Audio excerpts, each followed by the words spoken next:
Hi, I'm Tim Torres, and this is the best damn video game podcast ever on 2dx.com. And with me today, we got... Gabriel Zamora. I'm the features editor at 2dx.com. Rouse, community manager for 2dx.com. Jeffrey Wilson, editor-in-chief, 2dx.com. Tatjana Vejnovic, managing editor of 2dx.com. Aggro Will Greenwald, and you can't touch this shit. Aggro Will Greenwald. Yay. All right, that's our cast for today. Today we're talking about the games of 2014 that we're looking forward to, and maybe we'll have a few predictions thrown in there as well. And to get the ball rolling, I am looking forward to, guys, Metal Gear Solid 5 Ground Zeroes. Our complete lack of surprise. Is it? Is it? I've been replaying Peace Walker in preparation for it. It's a game I still love. It's a game I'm starting to see the flaws in now more than I have the first time I played it through. But I'm looking forward to the new one because it should hopefully get rid of those flaws, namely bullet sponge bosses and a lack of depth that Peace Walker had thanks to its platform is on the PSP. Ground Zeroes is going to be on, I think, every system, PS3, Xbox One, PS4, and Xbox 360. You're missing one. Or rather, Yeah. Sony's missing one. Sony's missing? Oh, it's not going to be on Vita, and it's not going to be on Wii U. So it's going to be on all the major players, pretty much. I think it looks great. I think it looks great, what we've seen so far. I'm a little worried about Kiefer Sutherland's potential performance. I don't know if he's going to live up to Hater, because we love Hater. I don't know. I revisited Metal Gear Solid 1 recently, Yes. and you can see how Hater went from being a voice actor who gave Snake a realistic voice, and he slowly over time became a parody of himself. His voice now sounds like he's eating like rocks while he records his dialogue. But back in Metal Gear Solid 1, he was actually like, you know, a normal but somewhat gruff voice. And I'm interested to see if Kiefer goes the more Metal Gear Solid 1 direction, the more realistic version of Snake. I mean, that's probably the big reason they went away from that cartoony anime sound. But at the same time, you still have cartoon anime voice actors doing every other voice of the character in the game. Like the guy who voiced Master Miller from Peace Walker is back, and Otacon is back, his voice actor. So the reason that Kojima gave was like, we want a more Hollywood sound. I don't know, it doesn't really hold up for me if everyone else is back except Hater. As you go, Will. If your complaints about Hater sounding more and more like a parody of himself as the series went on, that's kind of the perfect microcosm of Metal Gear Solid as a whole, because the plot just got stupider and stupider, and I'm really hoping for dinosaur robots and Phantom Pain. That's all I'm saying. Well, we had Metal Gear Rex. That was a dinosaur T-Rex in the very first, well, third. That wasn't a technically, T-Rex. That wasn't a T-Rex. That was a proper mecha.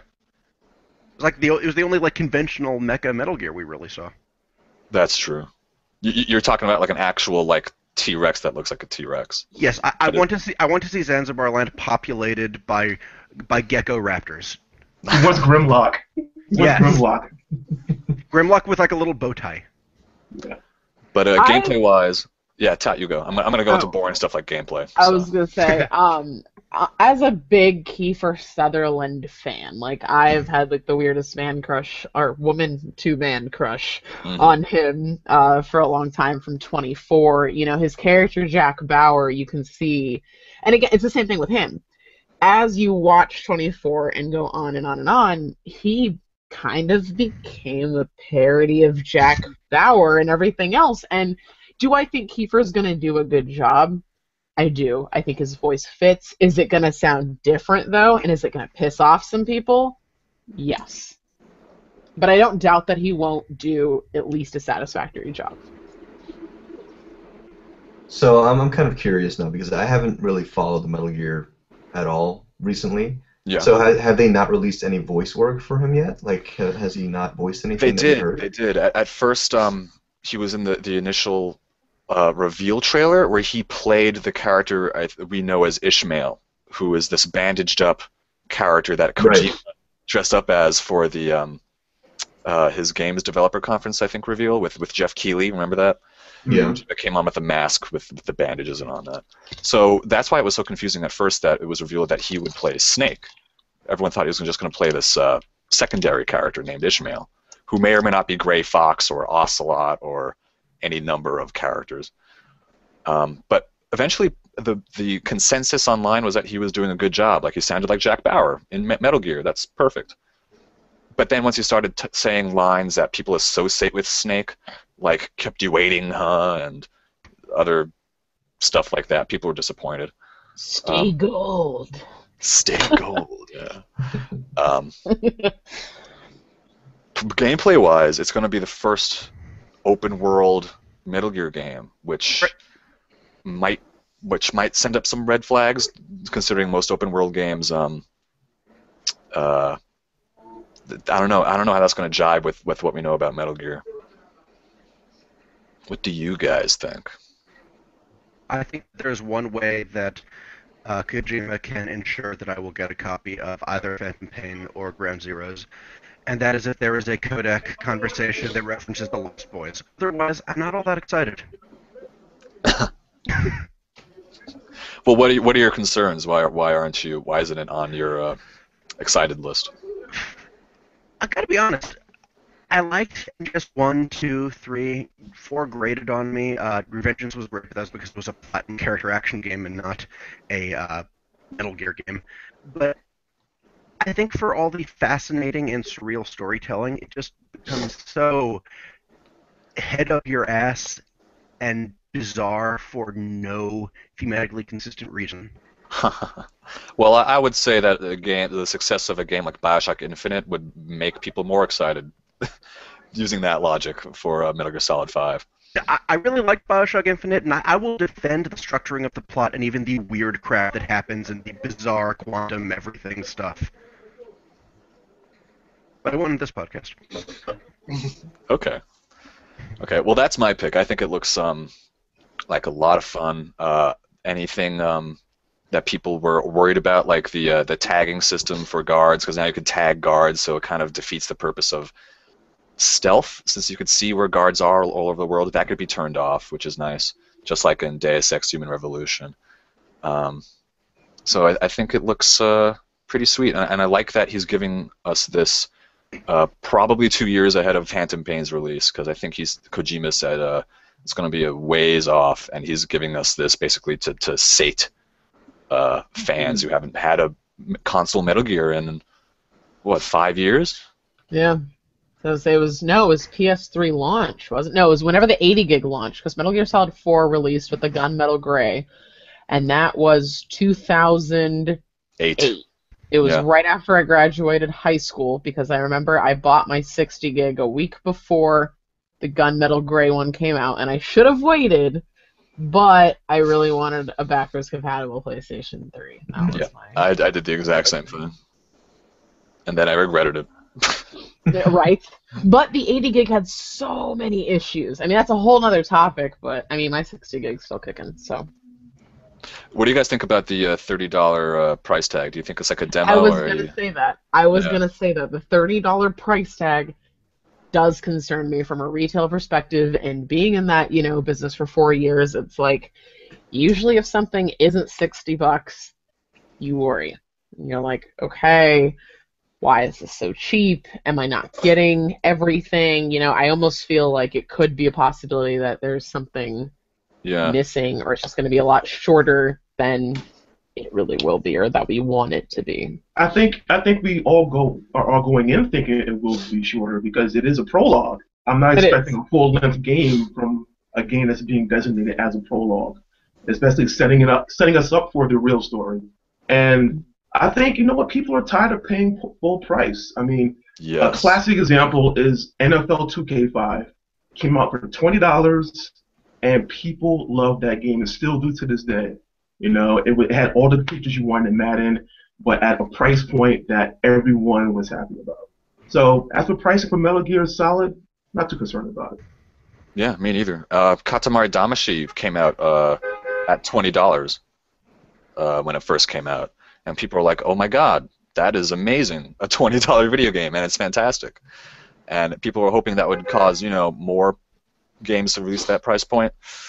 It hasn't really happened until recently with indie games and Xbox Live and PSN stuff and Steam sales. I was gonna say, I think sports games should be $20, 30. Yeah, You know, that'd be nice. they're the same thing every year, right? Call of Duty. Still gonna be $20 for 4 maps. Yeah. Is someone's window open? Because I hear a lot of honking. Is that a... I heard honking. Honkity honk honk. It's usually Gabe's house that has the honking outside. Mine, there's no honking. It's just the bus passing by. But Dick. Okay. I don't hear anything. I thought it was me immediately. All right, what's next, fellas? We did Metal Gear. So do you have another game, or are we passing it on to someone else? I'm going to pass the baton, because I talked a lot already. Okay, who's the baton going to? whoever wants it, I guess. Whoever wants it. Gabe, how about you? All right. I mean, I'm looking forward to a couple of games, but I guess the first one I'm looking forward to would probably be Smash Brothers for the Wii U.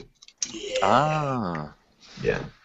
Just because it's good old multiplayer fun, and that's really all there is to it. I bought the past few Smash Brothers games, and I've loved every second of it, so why not Smash Wii U? And of course, I love the cameos and all that with Mega Man, and why not? It's one of the reasons I bought a 3DS, because it's coming for a 3DS also, and I It didn't is, see and you're myself getting buying it a for the Wii. 3DS? Yeah, I didn't see myself buying a Wii. Well, I'm curious to know the logic. Well, I wasn't planning on buying a Wii at all, and I knew I wanted to get a 3DS for Pokemon XY, and I found out Smash Brothers was coming out, so I was like, why not? Plus, I can just play with people who have a Wii U if it's like a multiplayer type thing. It is, and what is interesting about it too is that the 3DS and the Wii U copies are actually going to have two completely different sets of trophies for the most part.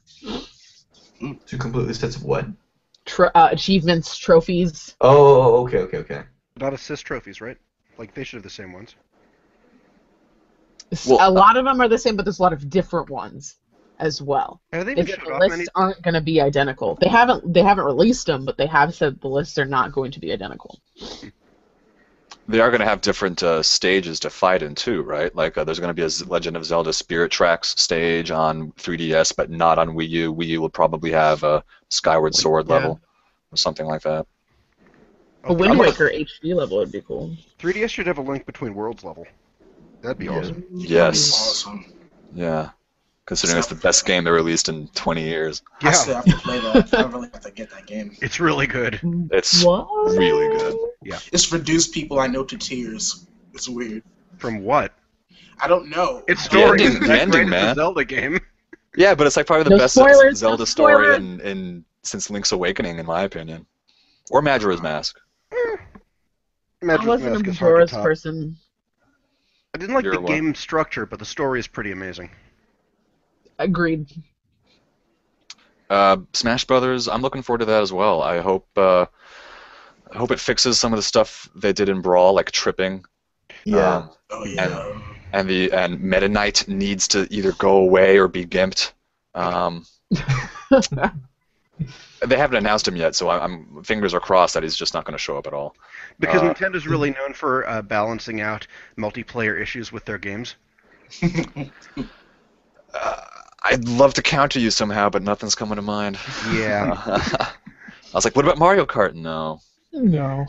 Just the fact that it will be online in some form is a miracle and a generational leap for Nintendo. Yeah. And especially cross-platform compatibility as well. I mean, that's also... I'll believe that when I see it. Yeah. Yeah, that's probably going to be horrible for like the first month or whatever. Year. Or period. First century, whatever. Gabe, is there a character you want to see playable in Smash? I'd like to see Bayonetta in Smash, to be perfectly honest. Of course you would. Of course. Bayonetta and Wonder Red. Oh, Wonder Red, yeah. Yeah. And Blue. All 100. Make it a huge I'll take either. Like a Pikmin kind of thing? Olimar? Olimar's back, so I'm happy. I make people mad with them.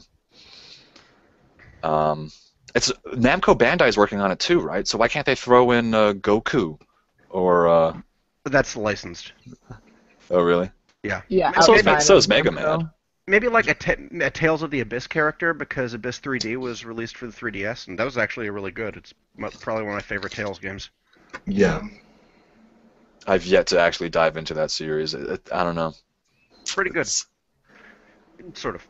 This is sort of. Sort It's pretty good. I'm not huge of it. It's like slightly higher than Ys in my opinion, but Slightly higher than E. Well, okay, well, Ys is constantly rising in my book. So. is it? Anything else, Gabe? Let's stick with you for a while. With me. Yeah. So you want me like another Yeah. game, I suppose? Sure. You said you had I a couple. guess, You said you had a couple. Then since I brought up Bayonetta, I'm looking forward to Bayonetta 2. I mean, I played the hell out of it during E3.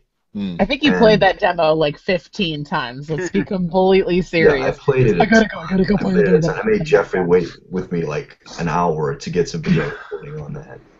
I loved it. I loved the game. I loved everything that I saw. I loved everything that I played. The action is just so much more. I feel like it's almost faster in a way. It's brighter. I feel like the original Bayonetta was like replaying it.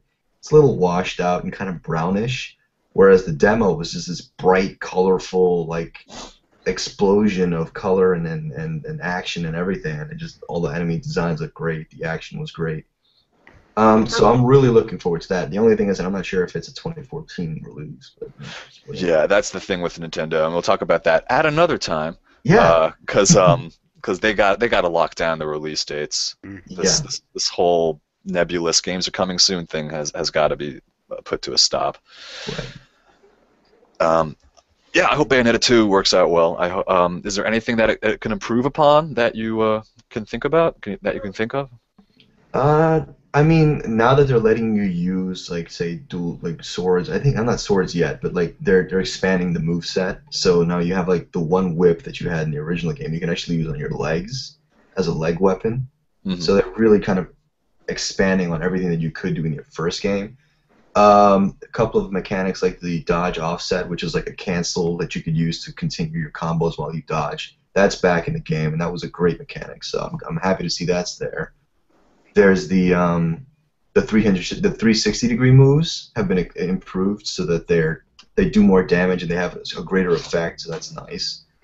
They have the kind of like a devil trigger almost with the Umbran climax that you can use now, so you can summon demons mid fight, and it's just everything that I've seen so far is just really good looking. So I don't know. I mean, I can't think of anything that they can improve off the top of my head except maybe less annoying platforming. That'd be nice. Yeah, But- maybe less cutscenes. I remember the first Bayonetta, the cutscenes were pretty long considering how light the story was. They did. And there's another thing too that I did that they never really mentioned it in the game, but you could actually skip cutscenes without having to go into a menu by like holding the trigger button and then pushing back. So Oh, you in could the- just in the skip first it. one? In the first one, yeah. Ah. So you didn't have to go into a menu every time a cutscene started. You could just kind of push those two buttons and just get right into the combat. But they never tell you this. So most of the time you can go through the whole game not knowing and be like, wow, there's a lot of cutscenes in this game. I hope that Bayonetta 2 has a decent storyline, so I won't want to have to do that. You know, I love Bayonetta. Don't get me wrong, but that story, man. The story wasn't so bad. It was silly. I mean, I never really took it seriously. You do And know once Platinum's I still started making it, right? skipping cutscenes, it didn't matter anyway. But What was that, Will? You do know Platinum is still making it, right? yeah, Which means it's going to be a lot of fun. I just want to see some Anarchy Reigns bonus bosses. I can't think of Oh. it. Remember that game? It was fun, and we played it. Yeah, we played a ton of it. I'm just trying to think of the bonus bosses. Like, who? Like, you mean like just characters, recurring characters? Yes. We just need Blacker Baron to show Yeah. up. Oh That would my be game set. God. That would be game set. Yeah. Hey, Or even like, what's the name of Bayonetta's like the weapons dealer bar owner? Oh, Roseanne. Yeah, if he just dressed like Blacker Baron in Bayonetta 2, done. Awesome. so I found a nice little segue in there. Speaking of bonus bosses, Will. Yeah. What are you looking forward to? I kind of have 3, but one might not count, and one's actually happening really soon, so let's call it a wash. Bravely Default, next month, like 3 weeks. Played the demo to death over CES. It's the Final Fantasy game Square Enix should have been making. They're not making it. And should have published in America. And should have published in America, but they're not publishing. Sorry. It's the greatest Final Fantasy game that apparently Square Enix has nothing to do with getting it to the States. Because it's like, it seems like a spiritual successor to Final Fantasy V. It's like this classic retro style thing. The demo was great. And I'm really stoked about it. But more in the future, looking forward to Shovel Knight. A Kickstarter. Shovel Knight, right. Is that going to be the first Kickstarter game that might be worth a damn? Shadowrun Returns. Shadowrun Returns. Wasn't Baldur's Gate Enhanced a Kickstarter? I don't remember. I think you're right, though. I do remember hearing about. There've actually been a lot, but I think the problem is there's too much communication with the fans because they give them so many details and they constantly update them all the time. So when the game actually comes out, there's no fanfare and there's no real like information trailing behind it. The hype machine doesn't work in the way for games that are kickstarted. Yeah, I'll agree with you in that. I attributed some money to Shovel Knight as well, and I stopped looking at the emails they give you because like I don't want to see the bosses. I want to be surprised. Yep. I think there's still going to be plenty of surprises, but it's harder to build up hype when there's a community that already bought the game and they're getting all the previews. Right. But besides that, okay, Japanese announced release for 2014, but I'm hoping for international. Who knows? Persona 5. No details about it, but as Persona, it's going to be awesome. Yeah, we know nothing about it except for that weird slavery motif they're going for. What was the thing called? I need to... Like, you are... one second. You are slave. It's so weird. I hope they don't go anywhere I don't want to go.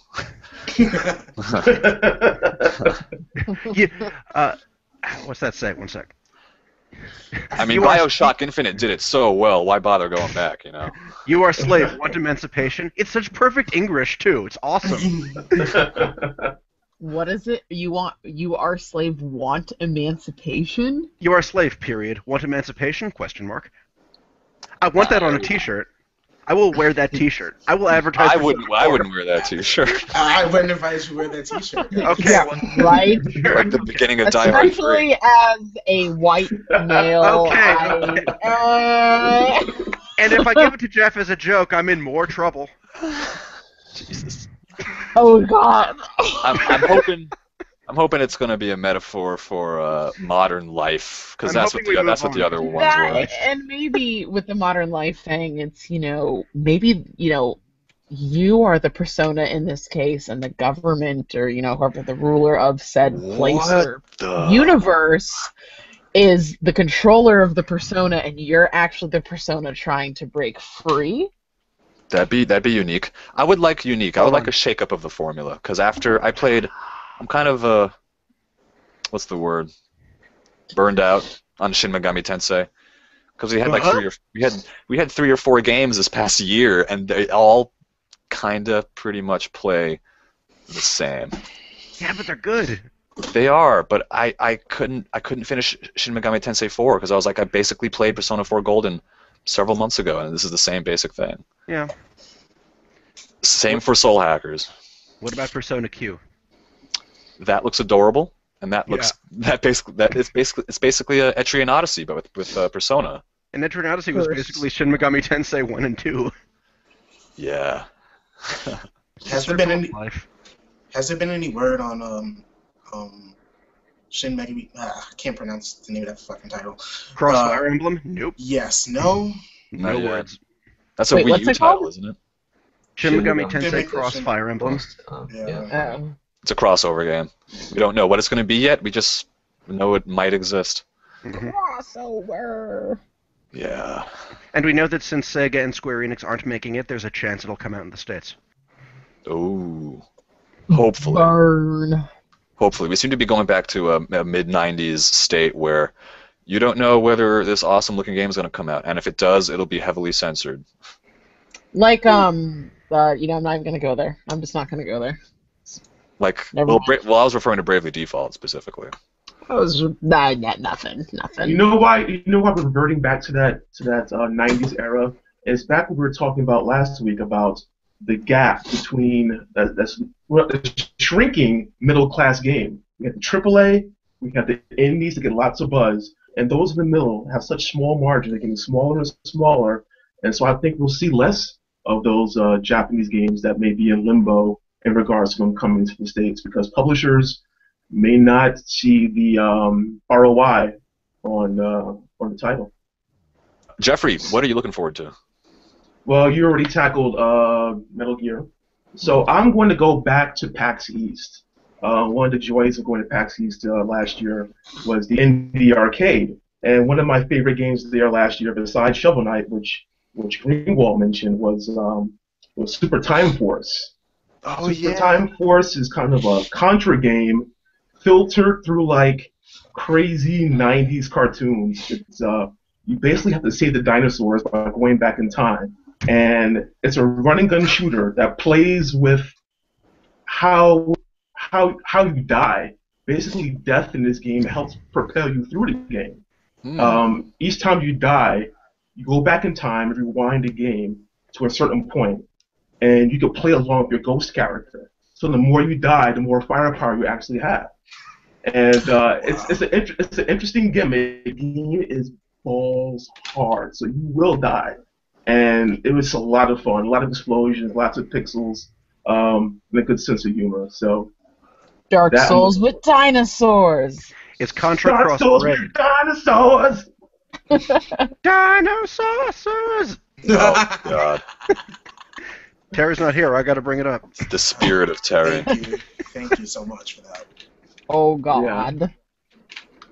Yeah. And as for my second pick, I'm going with Cuphead. Oh. I don't know if many people have seen the Cuphead trailer, but it's a beautiful game designed by a company called Studio MDHR, and they're making a Gunstar Heroes type run and gun brawler, but the animation style is 1930s Disney, like a Steamboat Willie type animation, and it's absolutely gorgeous. One of the most visually interesting games that will be out this year. So I'm looking forward to that. What platform is that for? Is that for PC? I think only PC has been announced actually. Ah. And Super Time Force, so far it's only Xbox One and 360 at the moment. Oh, really? It's Microsoft exclusive? I think Microsoft snatched up one of the indie arcade people. Oh my gosh, is that the only indie game they have? Because I thought Sony took over that racket. For the most part, I mean they did. I can't think of it. Wasn't there? No, I guess Project Spark is in house, isn't it? Yeah, I think so. It looks like an indie game. Yeah, Tatjana. I guess that is. Yes. It's your turn, Toots. One of the games that I'm really looking forward to is one that I'm surprised you didn't say anything about, Mr. Torres. Ooh, go on. Is The Evil Within. Yes. Because, hello, Shinji Mikami. Yeah. He is done. Yeah. He is the father of survival horror, and honestly, I was thinking about it today, and I literally can't remember the last time I played a horror game and just felt the way I did when I played Resident Evil 2, 3, Code Veronica 4. I didn't really like 4, but even 4 had that feeling to it. Mm-hmm. Clock Tower 3, Silent Hill 3, all those games had that feeling and that atmosphere. And when I was talking to Susan Arden at E3, I was like, there's just something about it, and I can't figure out what it is. And she told me, she's like, look, it's because it's what we grew up with. It's what we're used to. It's nothing new. He literally took what we want in horror games, what we're used to and played all the time, and he's putting it into something new. And I think that's what horror needs. I think other companies are just, trying too hard, and I think this is the solution to bringing back survival horror. And I remember sitting in that conference room at Bethesda like, holy fucking shit. Like, I am scared. Like, I wasn't even playing the game, and I was scared. Like, I'm probably going to be too scared to play the game, and I have to have someone play it for me, or make Tim live stream it and make Tim play it. But I would love to. I'm looking forward to this like crazy. Oh my god. Like, the characters are that cheesy Japanese, like, perfect, pretty-faced people, and it's dark, and it's shitty camera angles, and it's just, like, there's no color, and and it's wacky and weird, like the scene where he's running down the hall, and he's running, and then his leg gets clipped, and then he's, like, limping, and then all of a sudden, like, blood just, like, bursts through the door and like washes him up, and then boom, he's in another like hallway, and then boom, he's in another hallway again, and he gets to the end, and there's like this puddle of blood, and it like turns into this grudge like spider chick, and I was like, yes. Ooh. This is what I want. Like, absolutely 100% sign me the fuck up. And that is probably my main game for this year. Will it have tank controls? Will it have what? Will it have Resident Evil, like, 1 through 3 tank controls? You know what? I fucking hope so. I hope so. 1 through 4. 4 had them too. They just switched the camera angle around. They did. I hope so too. Yes. I miss those restrictions, because I think there's the restrictions added to the feeling and the atmosphere. The pre-rendered backgrounds, they absolutely did. Fixed camera angles. Yeah. And no matter what the angle is, you push forward to move forward in whatever direction your character's facing. They made sense. I love it. I love it so much. So let me ask you a question. Did you play Outlast? No. I didn't. No, I saw like 5 seconds out of E3, and I was like, nope. She didn't play it for the same reason it took me 3 months to play it, even though I had it already. But here's the question for you, Isaac, did it have the same feel as older survival horror games, or was it a completely different feel? Maybe not the same, but it is by far the scariest game I've ever played in my life. The first time I played it, and it was the only time I played it until like 3 months later, I was showing my mom it. She like came over or whatever, and there was a moment where I screamed, and then my grandmother came out and said, "Why is your mother screaming?"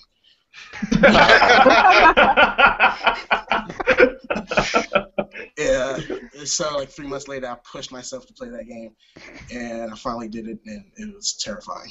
It's coming out on PS4, and I'm like almost thinking of buying it on PlayStation 4. I think is it free on PlayStation Plus? Or is it out already? I don't think it's out yet, but I think it's free. For PlayStation Plus, at least. Even better. Then I won't feel bad when I don't play it for 6 months after. Oh, you're talking about Outlast. I was like, Evil Within's not out yet. Okay. Yeah, it looks really good. Shinji Mikami hasn't made anything like that in a long time, and I'm glad. I guess that kind of completes the everyone who left from Capcom went on to make basically what they have been making, but in different versions or styles. I mean, Devil May Cry became Bayonetta. Yeah. I guess God Hand became Vanquish. God Hand became Anarchy Reigns. Yeah. Anarchy Reigns. Yeah. I guess Resident Evil 4 became Evil Within. Yeah. I was gonna say too, on the note of something old coming back, and I guess it made more sense in my head, but one thing that I am hoping, my other thing for 2014 that I am hoping for, and I know you guys would be like, shut up, Tatjana, it's not gonna happen. Later last year in Q4, Shuhei Yoshida himself confirmed that The Last Guardian is still in production. I don't care what it's not gonna happen. you shut up. I don't care what you show me. I just want that living proof of yes. Here's something new. I wish I had your faith. Shuei wouldn't lie. She's a good person. I don't know. We live in an unjust world where The Last Guardian is never coming out, but Final Fantasy XIII Lightning Returns is coming out in like a month. You love the game, by the way, Will. Okay. And wasn't that what Harvey Two-Face said at the end of Dark Knight?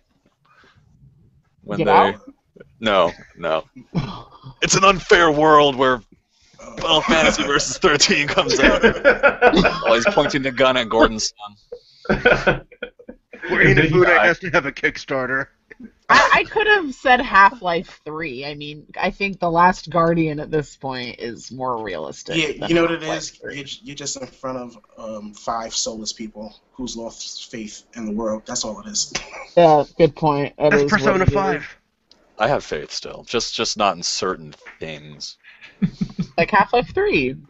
Like Half-Life 3 and Last Guardian and Final Fantasy 15. If you really think about it, Valve, I mean, not to go too off topic though, Valve has never completed a trilogy. Team Fortress, Left 4 Dead, Half-Life, Portal. I mean, I don't think Portal ever will get a third. I think we'll sooner see a Portal 3 and a Left 4 Dead 3 than a Half-Life 3. I agree. They just don't care about single player anymore. In fact, they admitted as such. So. Yeah. Thanks, Gabe Newell. I don't think it's his fault. I mean, if you remember, the Valve structure is that there is no structure.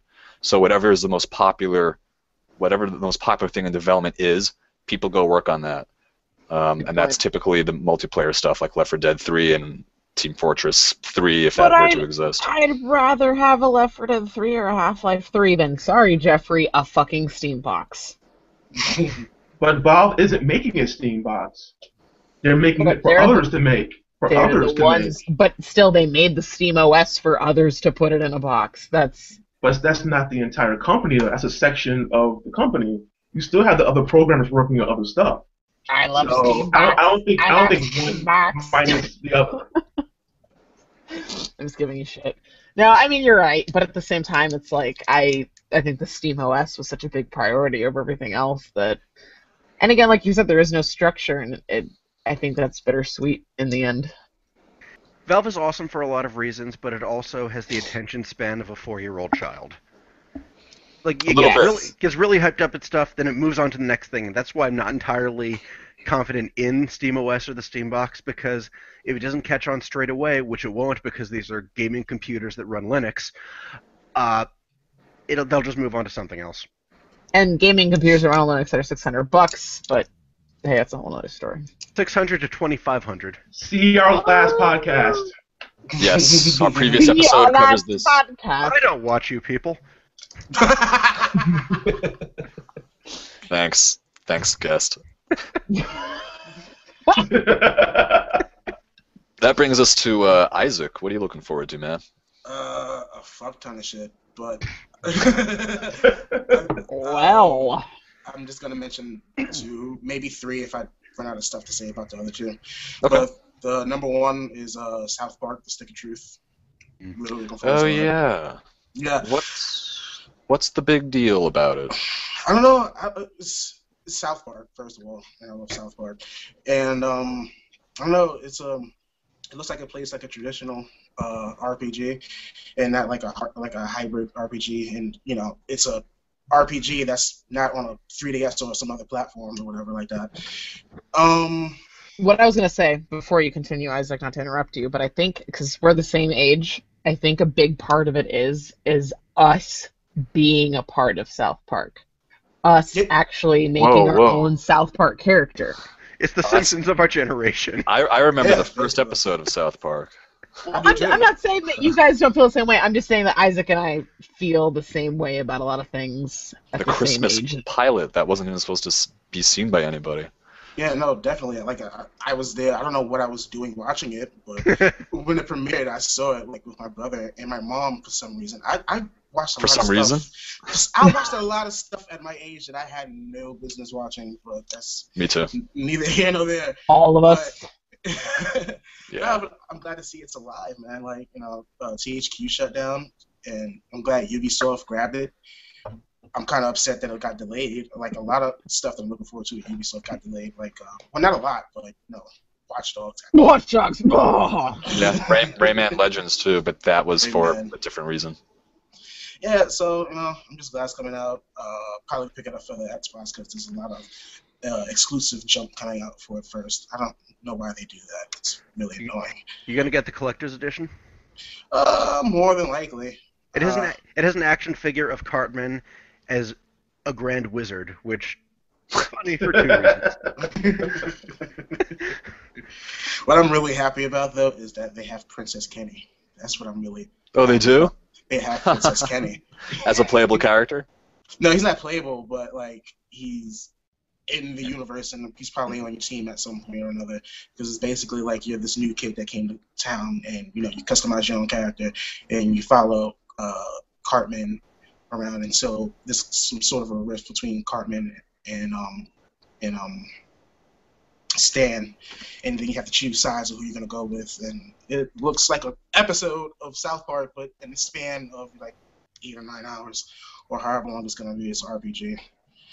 But Is the combat, how's the combat? Turn-based, real-time? How are they doing this? It's turn-based, and it makes me so happy. I miss turn-based games on systems that aren't handheld. You know, if you get an RPG, it's like some sort of hybrid or whatever, where you're like looting or shooting with a gun or something wacky like that. This looks like, you know, like a homage to turn-based RPGs. Well, it is RPG, but they just have like the wizard class, and you know, but they have to South Park it up and, you know, make sure, you know, it's like little kids and it's wacky. So like you'll have a wand, but it's like a used tampon or whatever. So I think that's cool, and I'm looking forward to also, obviously, Kingdom Hearts 2.5 remix. Yeah. I forgot about that.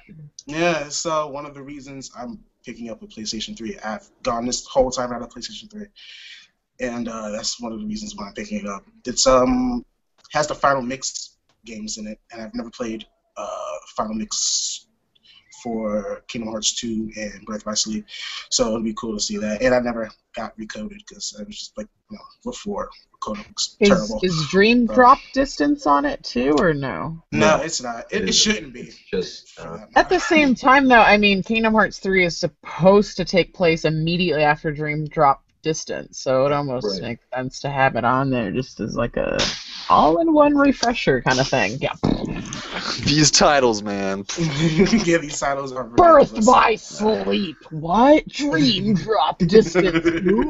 Because 3D. Because 365 over 2 days. I can't explain that one. Yeah, I don't know. Does that mean it's half a year?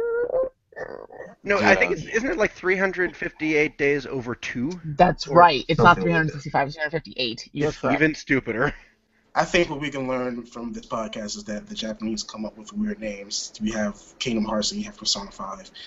Okay, if you really want, we could have a whole podcast on Japanese RPG names, like Arc Tenelico, Journey of Quagga. Like, I sound like I'm having a stroke. Like, what the fuck does that even mean? Like, I can't. It's, yeah. Speaking of weird Japanese games, names, I've been getting really big into JoJo's Bizarre Adventure recently. So I've like been reading the first 4 parts of the manga. It's awesome. Oh yeah, I got Berserk, like the whole series. So I'm gonna crack that open. Okay.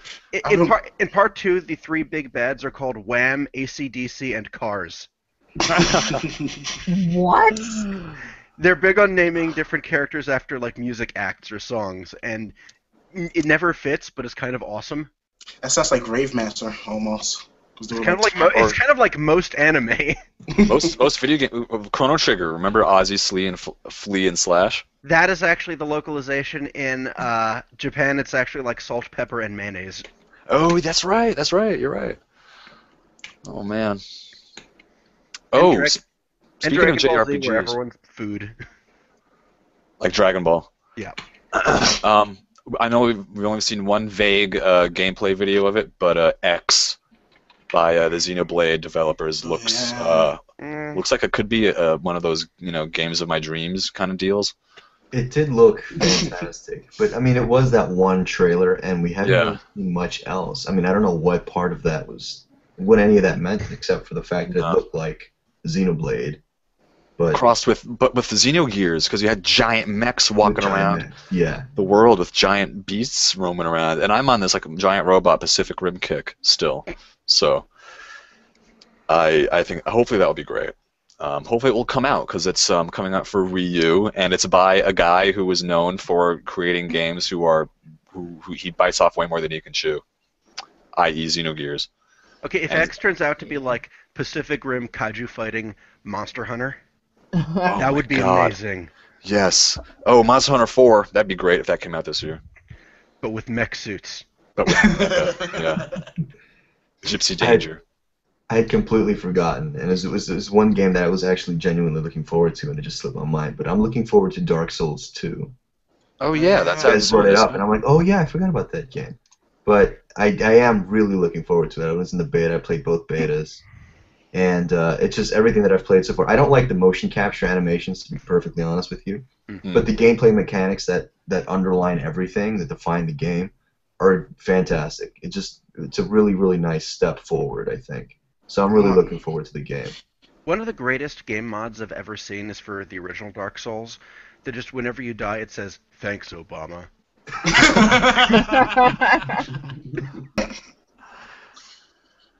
All right, guys, thank you so much for talking about 2014 with me. It's the end of January. We have 11 more months to go. Hopefully it'll be a good year. I think it might be. I think it should be.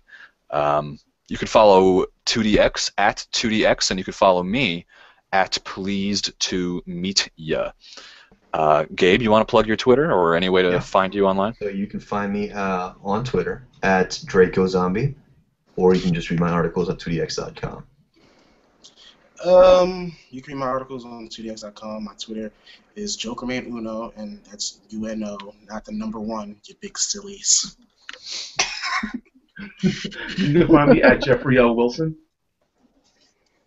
And you can find me at digital_Vixen with a 3, because I'm super elite, so VIX3N.